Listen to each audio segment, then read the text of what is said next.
Hi, Tyler at Fidelio here. Today we're going to talk about a headphone that really has taken me by surprise. This is the Philips Fidelio X1.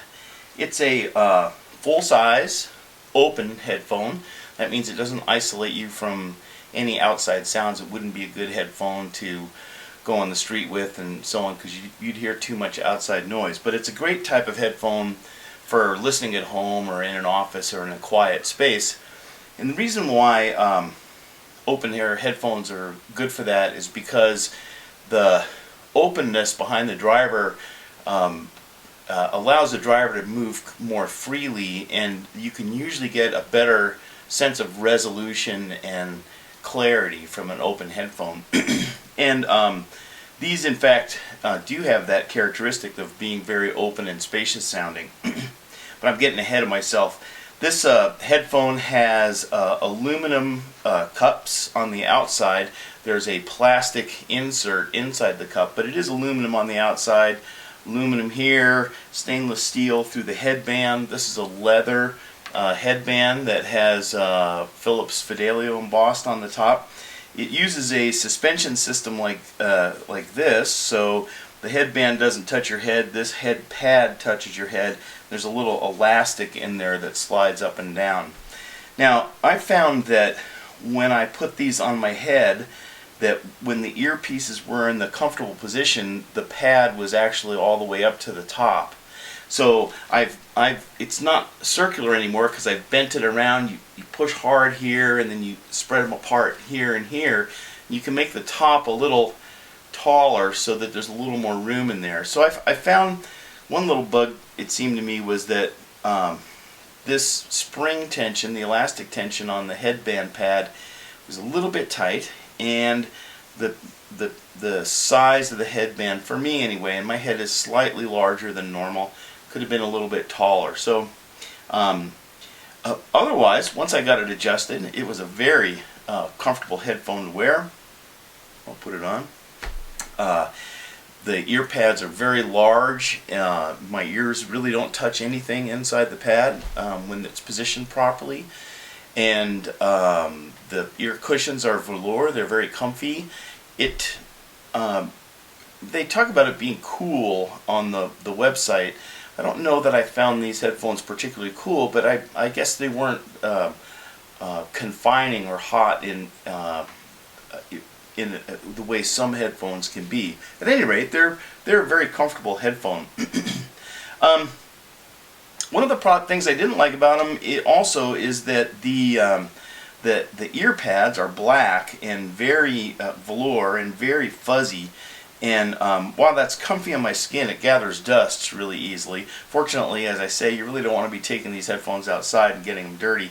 The other thing is the ear pads are not replaceable that I'm aware of. I've actually sent off an email to Philips and I haven't heard back. But in the threads on HeadFi about this headphone, people were talking about it, and people have asked Philips previously, and they were told that the pads are not replaceable. That's kind of too bad, because pads will last maybe 5 years or something like that. This is a very nice headphone. It should last longer than that, and if you can't replace the pads, that's kind of a bummer. The cable that comes with the headphone is a long cable. It's terminated in a full-size quarter-inch jack. They expect you to use this at home, and it's fine using it this way. It does detach from the headphones, and it has a stereo mini plug there. I'd caution you about this jack up here. I've heard a number of people on HeadFi say that this broke. So I'd be gentle with these headphones. Again, they're a headphone for keeping around the house and not for walking around. And the other thing I found too, which was really weird, was that when I measured the resistance of this cable, there was 1.8 ohm resistance on each conductor and the ground through this cable, and that's pretty high. Most cables are between a half an ohm and 0.8 ohms roughly. I measured a bunch of cables because I got curious about that. So that this is a 35 ohm headphone, and so there's a problem with having cables that have relatively high impedance. You got a total of 3.6 ohms of resistance going on between in series with the coils of the headphone when you're driving them, and that reduces your damping factor. This is especially true of a 35 ohm headphone. I know I'm maybe talking over some folks' heads, but the bottom line is that if you have too much resistance in the cables, you can cause the headphones not to have as much impact due to this series resistance, and also because the ground is a common return through 1.8 ohms, you can develop a little bit of voltage across the ground as the return current comes in, which results in crosstalk between the ears. So it reduces your stereo separation. At any rate, I don't like the cable very much. The good news is it uses a standard mini jack. You can go to V-Moda's website and order V-Moda cables. They come in a number of different sizes and types. You can get them with Apple remotes and without, and long and short. And V-Moda makes a great cable. It's got 0.5 ohm resistance in it, and I'd recommend replacing the cable on these particular headphones. About the sound of these headphones, wow, this is a really great bass head headphone. Most bass head headphones are sealed headphones because the seal behind the driver allows some acoustic support for that driver to go to low frequencies. In an open air headphone, you don't have any of that acoustic support behind the driver, and consequently the driver's primary resonance, which is usually around between 60 and 100 hertz, and in this case it's at 70 hertz. After below 70 hertz, you will drop off in level. So one problem with open air headphones is they typically don't have really good low frequency extension and low frequency bass response. These do stop at 70 hertz, and they fall off rather rapidly after 70 hertz.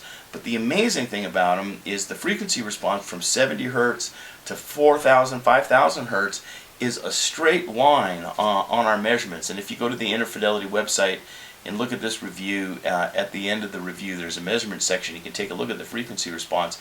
But it's virtually flat, except being tilted towards the bass from 70 to 4,000 hertz. And as a consequence, unlike most bass headphones that are closed, where the response is somewhat uneven due to the resonances and the cups and things like that, it tends to make the response a little uneven. These headphones have great or very good bass response, and have this neutral, not neutral because they're definitely warm, but a very even response, a very smooth, coherent response from bottom to top. And so you don't feel like you're missing anything. With most bass head headphones, there's usually areas that go missing a little bit as the bass comes into the mid range and has a dip like that.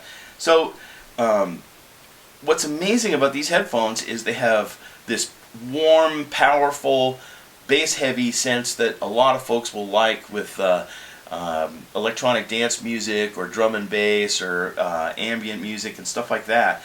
Really will dig this headphone, and you'll also get a great sense of space and air. The imaging on these headphones is surprisingly good, and the sense of space and openness is surprisingly good. So it's a combination that I've just not heard before, really. A big, powerful bass presentation with a really even response where you don't feel like anything's missing in the sound.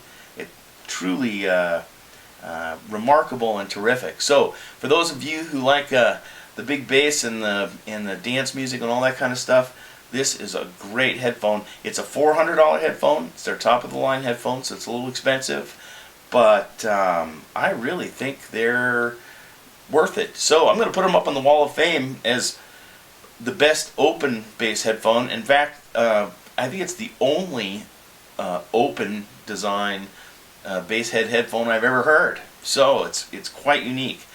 Hope you get a chance to listen to them, and we'll see you next time.